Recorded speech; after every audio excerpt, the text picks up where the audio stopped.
ওকে, এখানে আছে প্রথমে কি অঙ্কপাতন। ওকে, অঙ্কপাতন কি তোমরা তো সবাই জানো। তোমরা কি সবাই জানো অঙ্ক কি? 0 থেকে 9 পর্যন্ত, 0 থেকে 9 পর্যন্ত এই 0 থেকে 9 পর্যন্ত এই 10টা সংখ্যা আছে আসলে অঙ্ক। হ্যাঁ, এগুলোকে আমরা সংখ্যাও বলে থাকি, এগুলোকে স্বাভাবিক সংখ্যাও বলা হয়। তো এই সংখ্যাগুলোর যদি আমরা কি করতে পারি, সক্রিয় এবং নিজস্ব মান যথাক্রমে কি কি 1 2 3 4, মানে এগুলোকে কথায় লেখা। হ্যাঁ, শেষেরটি শূন্য বলা হয়, শেষেরটিকে শূন্য বলা হয়। প্রথম 9টি সার্থক অঙ্ক, প্রথম 9টি কি, এইটা একটু ভালো করে পড়তে হবে কারণ তোমাদের তো এমসিকিউ আসবে। প্রথম 9টাকে বলা হয় সার্থক অঙ্ক, আর শেষেরটিকে শূন্য বলা হয়, যার কোনো কি নাই বলতো, যার কোনো ভ্যালু নাই। হ্যাঁ। উম তো এই সংখ্যাগুলো সক্রিয় আর নিজস্ব মান হচ্ছে যথাক্রমে এভাবে দেওয়া আছে। 9 অপেক্ষা বড় সব সংখ্যায় দুটি বা দুই বা ততোধিক সংখ্যা পাশাপাশি বসে ব্যবহার করা হয়। আমরা জানি, দেখো, 1 2 3 4 5 6 7 8 এবং 9, এরপরে আমরা শূন্যকে ব্যবহার করি। হ্যাঁ, কিন্তু শূন্য তো আসলে মান নাই, তো 9 এর পরে যে সংখ্যাটাই বসানো হয় না কেন, এই এই 10টা অঙ্ক ব্যবহার করে আমরা দুই বা ততোধিক, মানে দুইটা সংখ্যা বসে একসাথে তোমার হচ্ছে এটাও হবে। তো 1 আর 0 মিলে 10 হয়, 1 আর 1 মিলে 11 হয়, 1 আর 2 মিলে 12 হয়। তো এখানে বলা হয়েছে 9 অপেক্ষা বড় সব সংখ্যায় দুই বা ততোধিক অঙ্ক পাশাপাশি বসিয়ে লেখা হয়। কোন সংখ্যা অঙ্ক দ্বারা লেখাকে বলা হয় অঙ্কপাতন। এই যে আমরা অঙ্ক দিয়ে লিখছি যে সংখ্যাগুলোকে, সেগুলোকে অঙ্কপাতন বলা হয়। অঙ্কপাতনে 10টি প্রতীকী ব্যবহার করা হয়। যে 10টা প্রতীক হচ্ছে যে এগুলো, 1 থেকে 1 2 3 4 5 6 7 8 9, এগুলো হচ্ছে প্রতীক। ওকে, মানে যেই আকৃতিতে প্রকাশ করা হলো অঙ্কটাকে সেটা হচ্ছে প্রতীক। 10 ভিত্তিক বলে মানে 10টা ভিত্তিক বলে, মানে যেহেতু 10টা অঙ্ক সেজন্য 10টা ভিত্তিক বলে এটাকে দশমিক বা 10 গুণোত্তর রীতি বলা হয়ে থাকে। মানে এই অঙ্কগুলোকে 10 গুণ বা দশমিক বা 10 গুণ ভিত্তিক 10 গুণোত্তর রীতি বলা হয়। এই রীতিতে কয়েকটি অঙ্ক পাশাপাশি বসিয়ে সংখ্যা লিখে সর্বাপেক্ষা ডান দিকে যে অঙ্কটা থাকে সেটা সবচেয়ে সক্রিয় বলে প্রকাশ করা হয়। তার মানে কি, দেখো, সর্বাপেক্ষা ডান দিকে যে সংখ্যা থাকে সেটা হচ্ছে সক্রিয় মান হিসেবে ধরা হয়। আচ্ছা, ডান দিক থেকে দ্বিতীয় সংখ্যাটির সক্রিয় মান হচ্ছে 10 গুণ, তত 10 গুণ প্রকাশ করা হয় এটা। আচ্ছা, এটা আমি তোমাদেরকে বোঝাচ্ছি, একটু দেখো। সর্বাপেক্ষা ডানে যে সংখ্যাটা থাকে, এই যে দেখো, এটা সর্বাপেক্ষা ডানে, এটা একক মান আমরা জানি। হ্যাঁ, এটা একক। আর এরপরে যেটা থাকে এটা দশক মান, এটা কি দশক। এটা এটা কি হয়, দশক মানে কি, এটা 10 গুণ, তার মানে এটা 40 আর এটা হচ্ছে 2। এই যে 40 আর 2 যোগ করে হয় 42। ঠিক আছে, বুঝতে পেরেছো সবাই আমার কথা? আচ্ছা, আমরা হচ্ছে এই যে 10 গুণ, এটা তো বুঝতে পেরেছো। তারপর হচ্ছে যদি শতক হয় তাহলে কি হবে বলো তো, 100 গুণ। এই যে 3 3 3, এটা সর্বাপেক্ষা ডানে যেটা, সেটা হচ্ছে তিনের স্থানীয় মান হচ্ছে শুধু সংখ্যা 3, মানে একটা 3। এরপর 3 হচ্ছে 3 দশক, মানে হচ্ছে 30। ঠিক আছে, এটা 3 আর এটা 30, আর পরেরটা হচ্ছে 300। এই তিনটা মিলে হয় 3 3 3, 333। সবাই বুঝতে পেরেছো? Yes, miss. Yes, miss. Very good. হ্যাঁ, এন্ড দেন আমরা পরে দেশীয় গঠন রীতিতে যাই।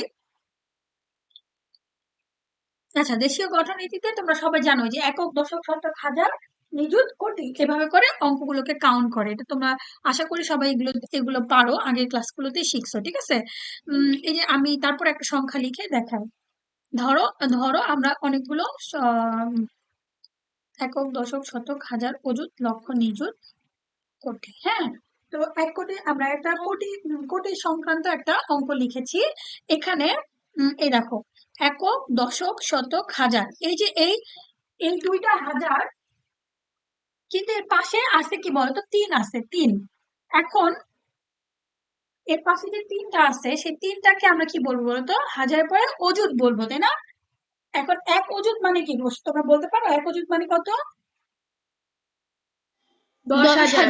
10,000, ভেরি গুড। তাহলে এখানে অযুত হচ্ছে 3, তাহলে হচ্ছে 30,000। হ্যাঁ, 30,000, আর যে এইখানে আবার 2,000 মিলে 32,000। ঠিক আছে, তার মানে হচ্ছে 4,22,32,000। তার মানে এক নিযুত মানে 10 লক্ষ। ওকে, এই যে এখানে এটা তো 10 লক্ষ, এক নিযুত অর্থ হচ্ছে 10 লক্ষ। আর এক অযুত মানে কত, 10,000। ওকে, এক অযুত মানে কত, 10,000। ঠিক আছে সবাই? এই ধরো ধরো 10,000, এখন যদি 3 থাকে তার মানে হচ্ছে 30,000, যদি 4 থাকতো তাহলে 40,000, যদি 5 থাকতো তাহলে 50,000। আবার এখানে দুই দুই ছিল, সেজন্য এটা 22 লক্ষ হয়েছে।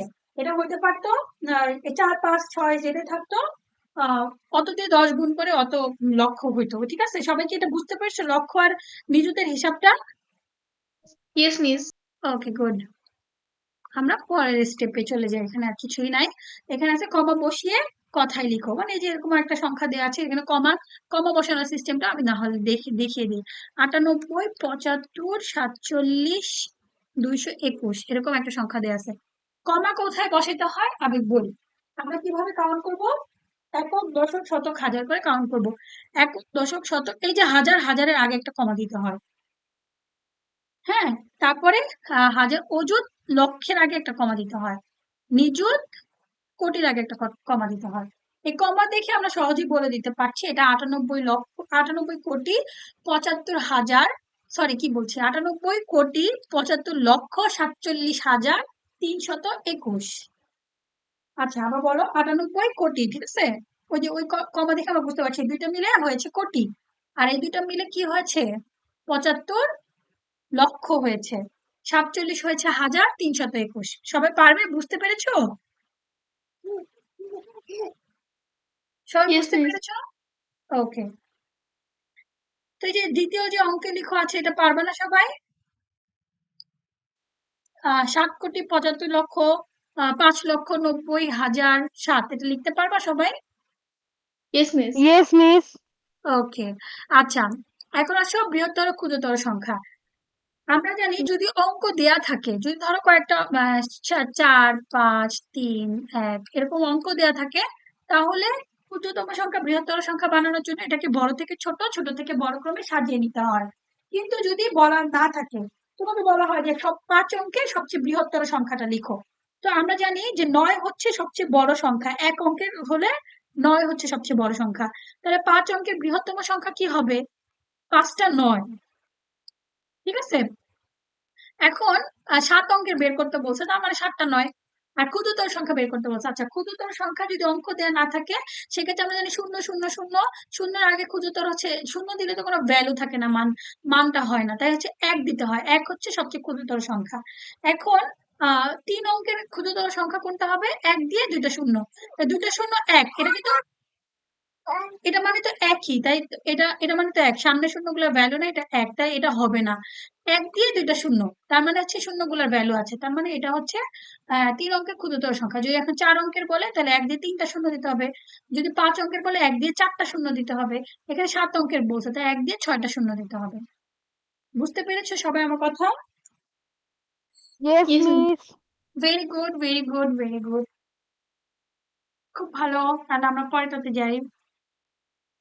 আমি যা বুঝিয়েছি কেউ যদি না বুঝতে পারো, সরি, তাহলে আমাকে একটু বলবা যে আমি বুঝতে পারিনি, আমাকে একটু আরেকবার বলে দেন, তাহলে আমি আবার সুন্দরভাবে বুঝাই বলবো। ওকে? Okay, miss. এখানে বলছে যে একটা অঙ্ককে কিন্তু একটু আগে আমি যেরকম দেখাচ্ছিলাম, একটা অঙ্ককে মাত্র একবারই ব্যবহার করতে পারবা। এভাবে ব্যবহার করে বৃহত্তর আর ক্ষুদ্রতর সংখ্যা তুমি বের করো। এখানে দেখো কি কি দেওয়া আছে, 8 7 4 5 3 5 3 4, আচ্ছা 8 0 7 5 3 4, হ্যাঁ ঠিক আছে। এখন যদি তুমি বৃহত্তর সংখ্যা বের করতে হয়, বৃহত্তম সংখ্যা, হ্যাঁ, বৃহত্তম সংখ্যা বের করার জন্য তোমাকে কি করতে হবে?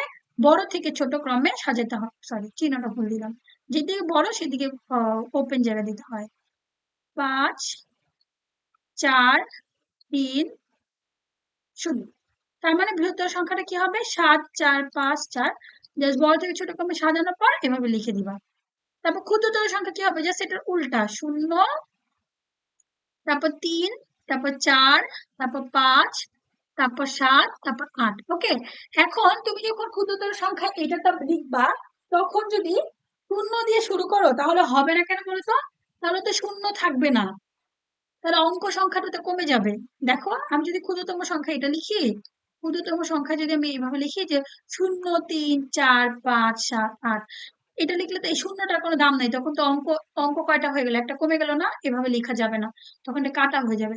তখন হচ্ছে 3 দিয়ে প্রথমে 3 লিখে তারপর শূন্য দিতে হবে যে এই সংখ্যাটা এখানে শূন্য যদি হয়, প্রথমটা যদি শূন্য হয় শুধু সেই ক্ষেত্রে শূন্যটা লিখতে হবে পরে সেকেন্ড ঘরে, ঠিক আছে? আর সেকেন্ড ঘরটা ফার্স্টের ঘরে লিখে নিতে হবে 3 0 4 5 7 8, এটা হবে অ্যান্সার। বুঝতে পেরেছো? Yes, miss. সবাই বুঝতে পেরেছো? এখানে যদি শূন্য না থেকে 1 থাকতো তাহলে আমরা কি করতাম? ধরো এখানে শূন্যের পরিবর্তে 1 দিল, তাহলে এখানে 1 বসবে, তখন এটা 1 বসতো। আর এটা 1 থাকতো তখন কিন্তু ক্ষুদ্রতর সংখ্যা কি হইতো? 3, এই যে 1 হইতো, কারণ 1 তো তোমার ভ্যালু আছে, তাহলে এটাই বসতো। সবাই বুঝতে পেরেছো? Yes, ma'am. Yes, miss. কারো কোনো question? No, miss. No, miss. Very good, very good.